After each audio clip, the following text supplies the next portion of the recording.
We continue our discussion with Dr. Iqbal Survey on the media landscape in South Africa. Dr. Survey, before the break, you were saying that you're very keen to establish an editorial board and that you are going to respect the independence of the media. Now, of course, the situation in South Africa is such that the media often presents itself as value-free, as neutral, and there's the search for objectivity around, one's world view. I personally don't believe that there's any such thing as objectivity. I think all of us come to the news with our world experience, and as journalists, we can only be fair and balanced and accurate. What is your kind of take on the notion of objectivity, and what kind of editorial position will the independent newspaper group take, let's say vis-a-vis the governing party? Well, you're quite right. You know, the worldview of Weltanschauung is the word for it, the German word for it, or the lens that you look at things determines what you say and how you write. I mean, my worldview is shaped by my strong sense of social justice, fairness, democracy, and belief in media freedom. But this is a business fundamentally. We have to do things which are in the interests of the business, first and foremost. It's in the interest of the employees. There's a few thousand people employed by this company. And also in terms of the public. And I think whatever we do, we don't look at just one particular point of view. One could argue that the newspapers are too biased for a particular point of view that is against the ruling party or government. Others would argue that it is for, and that's irrelevant. At the end of the day, I think you want to give the journalists and editors an opportunity to voice very many different points of view and have a diversity of opinion. So it must go beyond just voicing that. I think what's critical about the media landscape is to have more black people in the newsrooms and as journalists, because when you have that, you have a cumulative voice that's coming from different backgrounds. I think diversity is a good thing. I think media competition is a good thing. I think it's going to bring about greater efficiencies in the marketplace. I think it's going to bring about more different views. And I've not yet met anyone that's come to me, and hundreds of people have phoned me, SMS, emailed me to congratulate us. They cannot wait because they know my background is such that I've always given voice to people, rich and poor, white or black, whatever background you're from, because we're going to grow our country and our continent by actually doing that. Now, a lot of the staff, or some rather, of the staff of Independent have been feeling jittery about the potential loss of jobs.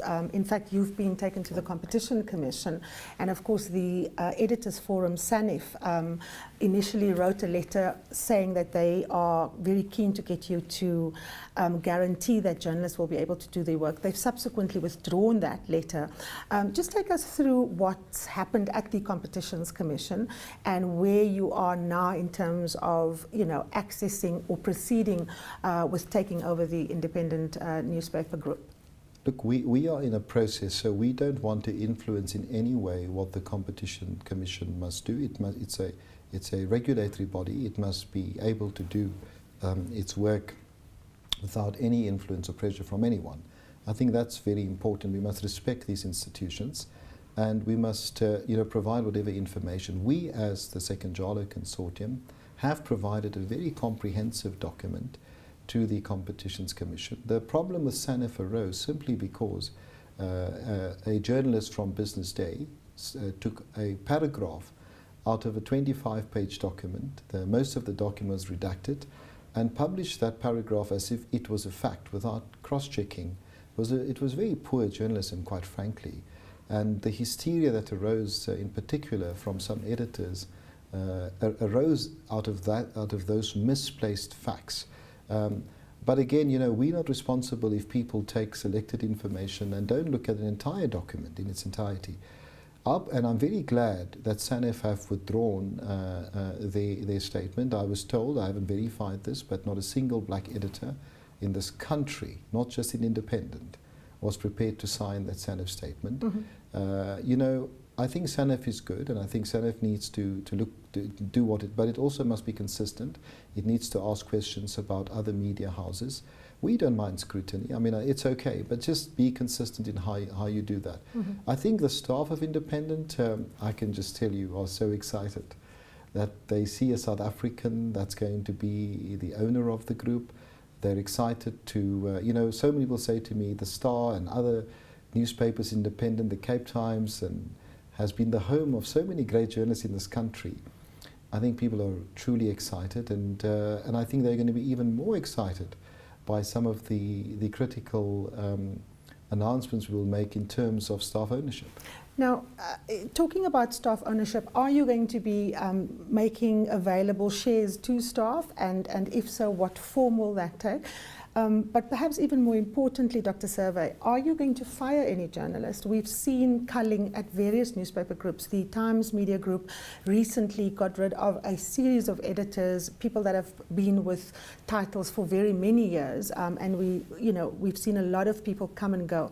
The same at other newspapers, because times are tough, because people have slashed newsrooms to the bone. In fact, many people argue that there's been a juniorization of the newsroom as a consequence of seeking profit, as the ultimate thing. How are you going to deal with people's concerns about job losses? And then also, of course, are you going to be giving your employees a stake in the company? Firstly, we've given an undertaking to the Competitions Commission that we will not be retrenching. So there you have it. I don't think anyone else has given such an undertaking. And we can say that confidently simply because our business plan is not based on retrenchments. It's based on growing the business. It's based on employing more people. It's based on diversifying and reinvigorating the titles. So that's the first thing that I think we must say. Secondly, we've said it, and I'm going to say it once again, that the Sekunjalo Consortium has allocated 10% of its consortium to all the employees of Independent. And the important thing is, once the transaction is completed, our Labour Federation partners, the trade union investment companies that are part of our consortium, the details of which we will give you on the 20th of June, will work together with the management and the employees in a very democratic process to ensure that every single employee of Independent will become a shareholder. And that's wonderful news. I know that that news will be made official on the 20th, but I'm happy to tell you today that, and I think we owe it to the employees of Independent, to say to them in advance of announcing the formal consortium on the 20th of June, we can say to them today, you will own 10% of the Sekunjalo Consortium and you will become shareholders of Independent. Now, if that isn't going to excite people, I don't know what will. Well, you've heard it here first on CNBC Africa that Independent employees are going to be getting a stake in their company. To come back to the funders that make up part of your consortium, when you concluded the deal, you were saying that it's a very big day because the company is being returned to a South African and returned to black South Africans. Of course, we know that the initial selling off was to the Irish.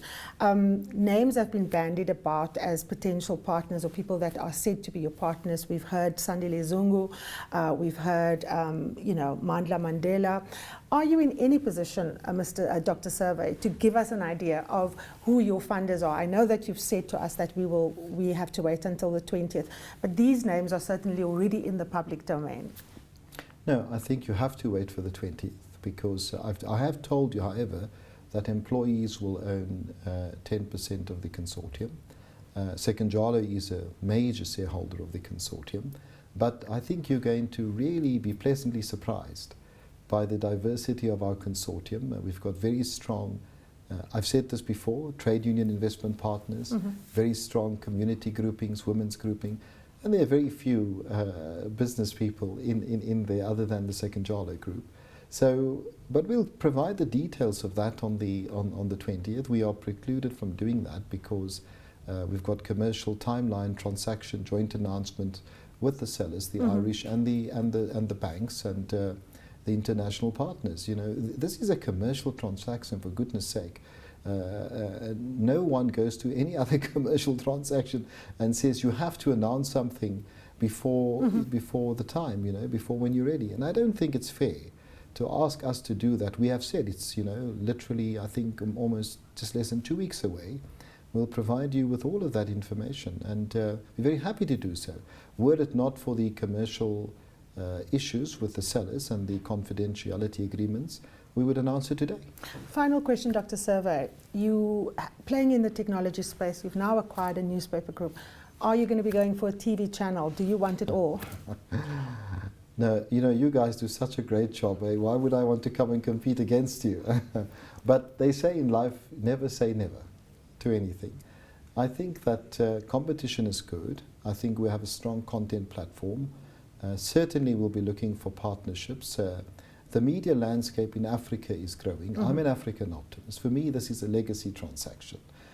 I want to impact on my continent. I want to make a difference. I think news is important, and diversity of opinion, and giving voice to very many different stories from Somalia, from South Africa, from Uganda, from Angola, Mozambique, rich and poor, business and otherwise, public sector and otherwise. I think that's the exciting space. And as Africa grows, it's going to require more and more content and more content platforms. I hope I can play a small part in all of